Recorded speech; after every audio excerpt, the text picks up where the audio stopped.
After a long and painful 20-hour labor, my husband grabbed the birth certificate and said, "Our baby will have my mother's name, not yours." I tried to argue, but he just sneered. "You don't get a say." The nurse looked at me and whispered, "Want me to tell him the truth?" My heart raced as everything seemed to shift in that moment. I had been with Mark for 6 years and married for 3. I thought we had a strong relationship, but I was wrong. There had been signs I ignored, signs I should have noticed. From the moment I met Mark's mom, Susan, I knew she didn't like me. She always made everything about her, acted like she was owed something, and treated Mark like he could do no wrong.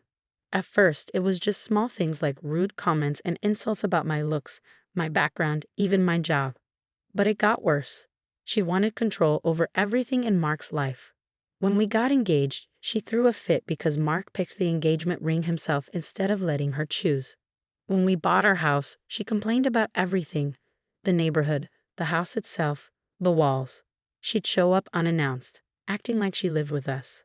Every time I brought it up to Mark, he dismissed it with, "She means well." No, she didn't. She just wanted to be the most important woman in his life. I thought things might get better once I was pregnant. I was wrong again. As soon as Susan found out, she took over. She hated the names I liked, insisted I follow her pregnancy diet, and even tried to pick my doctor. And Mark? He let her. He was a mama's boy, but I never realized how much until then. At 6 months pregnant, Susan made a comment that still gets to me. She looked me in the eye and said, "I hope the baby looks like Mark's side of the family. Your features wouldn't suit a girl." Mark was right there, but didn't say a word. That was when I first started feeling the strain in our marriage. When it came time for me to give birth, the labor was brutal. After 20 hours of pain, Mark was physically present but emotionally checked out. He played on his phone, took calls from his mom, and even left the room twice to get coffee while I was screaming in pain. Finally, our daughter was born. I barely had a moment to hold her before Mark grabbed the birth certificate. He didn't ask me about the name. He just said, "Our baby will have my mother's name." I thought he was joking, but he wasn't. I was too weak to argue, but I whispered, "No." We had already picked a name. I wasn't going to let him change it without me. He smirked and said, "You don't get a say." My heart sank. Before I could say more, the nurse leaned in and whispered, "Want me to tell him the truth?" My heart raced. I had no idea what she meant, but she clearly knew something, and whatever it was about to change everything. I whispered back, "What do you mean?" She looked at Mark, then back at me. "Not here," she muttered. "But trust me, you need to know." Suddenly, I couldn't stay quiet anymore. I had spent years being the patient wife, letting things slide. But not anymore. I looked at Mark and said, "You're not naming her after your mother." Mark stopped writing and stared at me in disbelief. "Excuse me?" "She's our daughter," I said firmly. "We agreed on a name. You don't get to change it without me." His face twisted in anger, and in a cold voice, he said, "After everything I've done for you, you should be grateful I'm letting you put your last name on the certificate." I felt like I'd been punched. The nurse was clearly angry too. Mark wasn't done. "If you don't like it, maybe you shouldn't have been so difficult during the pregnancy. You had one job, to carry my baby. You don't get to decide things. That's my right." That broke something inside me, and then the nurse did something I didn't expect. She grabbed the clipboard out of Mark's hands. "You will not speak to her like that," she said sharply. Mark stared at her in shock. "What the hell?" The nurse wasn't finished. She turned the papers over and said, "You're lucky she doesn't know the whole story yet." That's when I realized Mark was hiding something. I looked at him. "What is she talking about?" "Nothing," he said quickly. "She's lying." The nurse wasn't convinced. "I don't think so." Mark seemed to tense up as he looked between us. The nurse leaned in and whispered, "You should check the insurance records." It took me a moment to process her words, but when I did, everything clicked. Mark had handled all the insurance paperwork throughout my pregnancy.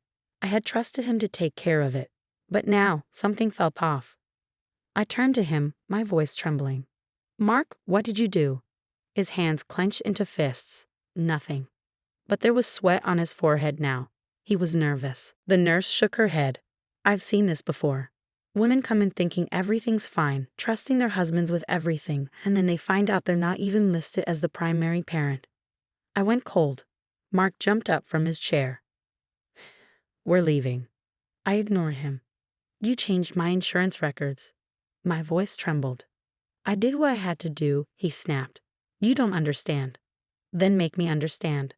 Silence. The nurse folded her arms. Do you want me to pull the records? Because I can, right now. Mark's face twisted into pure rage as he turned to me. You're not doing this. You just gave birth. You're hormonal. You're not thinking straight. But I was thinking clearly, and I knew without a doubt he had betrayed me. Mark grabbed my wrist, not roughly, but firmly. We're not doing this here. I jerked my arm away. You don't control me. His jaw twitched, and for the first time, I saw it. Fear. Real fear. Not anger, but fear. The nurse turned to me. Do you want to see the records? I didn't hesitate. Yes. Mark let out a bitter laugh. Fine, you want the truth. You were never supposed to see them. The room seemed to shrink. The nurse gave me a look. Let me go get them. She walked out, leaving me alone with Mark. I stared at him. You're going to tell me what's going on right now. He ran a hand through his hair. You don't understand how hard this has been for me. My mom, your mom, she wanted me to handle everything, he said. He stopped, taking a deep breath. I waited. She said she knew what was best for the baby, he finally admitted. She said you were too emotional, too soft, and I had to take control. I felt sick. So you what? Took me off my own child's insurance? Made yourself the only legal guardian? Mark didn't answer. That was all I needed to know. The nurse returned with a folder. She set it on my lap and opened it for me. And there it was. Mark had listed himself as the only parent. My name was nowhere to be found. My whole body went cold. You were planning to take her from me? Mark didn't deny it. I thought I was going to be sick. The nurse's voice was firm. You're lucky I caught this. I've seen women lose custody of their own babies over things like this. Mark stood up, looking irritated. You're overreacting. I shook my head. I'm done. He laughed. Actually laughed, like I was a joke. What, you think you can just leave? You just had a baby. Where are you going to go? The nurse placed a hand on my shoulder. She won't be alone. Mark's smirk faltered, and in that moment, I knew his world was about to collapse. Mark's face was a mix of rage and panic. I could see him trying to think of a way to talk his way out of this, to manipulate me like he always did. But not this time. I turned back to the nurse. What do I do now? She looked at me carefully, then said, Do you have family nearby? Someone you trust? I did. My sister, Sophie. She lived about 30 minutes away, and unlike Mark, she actually cared about me. I reached for my phone to call her, but before I could dial, Mark snatched it from my hands. You're not doing this, he growled. The nurse stepped between us, her voice firm. Give it back to her, now. He hesitated, then tossed my phone onto the bed. You're making a mistake, he muttered. I ignored him and called Sophie. She answered on the second ring. Hey, how are you? How's the baby? I opened my mouth, but no words came out. My throat felt tight, as though speaking would make me shatter completely. The nurse took the phone from me and spoke instead. Hi, Sophie. This is Nurse Claire from the hospital. Your sister needs you here immediately. Sophie didn't hesitate. I'm on my way. Mark let out a bitter laugh. Really? You're running to your sister? She doesn't even like me. I shot him a look, maybe because she saw through your expletive, before I did. His face darkened. This is ridiculous. The nurse's voice was sharp. No, what's ridiculous is what you tried to do. And trust me, hospital staff talk. We don't take kindly to men who try to steal their wives' babies. Mark's fist clenched, but he didn't say anything. I turned back to the nurse. Can we change the paperwork? She nodded. Yes, and we're going to document everything. If he tries anything, there will be a legal trail. Mark stiffened. You're blowing this out of proportion. But he was sweating. He knew he had lost control of the situation. And then his phone rang. At first, I didn't think much of it. But then I saw the name on the screen. Mom. And just like that, I knew he hadn't done this alone. His mother was behind this. All of it. Mark declined the call, but I grabbed his wrist before he could put the phone away. You're going to tell me the truth, I said, my voice shaking with rage. There's nothing to tell. The nurse folded her arms. You can either tell her now, or she'll find out when she checks the legal records. Either way, it's over. Mark's eyes flicked to me, then to the baby in my arms, and for the first time, I saw guilt. I had to hear it from his own mouth. What did you do? Silence. I reached for his phone, but he yanked it back. Fine, he snapped. You want the truth? My mother said I had to make sure the baby was legally under my name only. That way, if you ever tried to leave me, he wouldn't be able to take her. The room spun. I tightened my grip on our daughter, my whole body shaking. She said she could get me a lawyer, he continued, his voice bitter. She told me the courts wouldn't favor you because you don't make as much money. That if I played it right, I could get full custody. My stomach twisted. His mother had been planning to rip my baby away from me before she was even born. The worst part, Mark went along with it. I felt like I was going to throw up. Why? I whispered. Why would you do this to me? Mark rubbed a hand over his face. Because you never respected my mother. The room went silent. The nurse sucked in a sharp breath. Oh my God, she muttered. I laughed a cold, hollow laugh.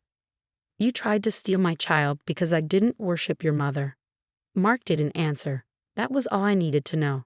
The nurse turned to me. We're going to fix this right now.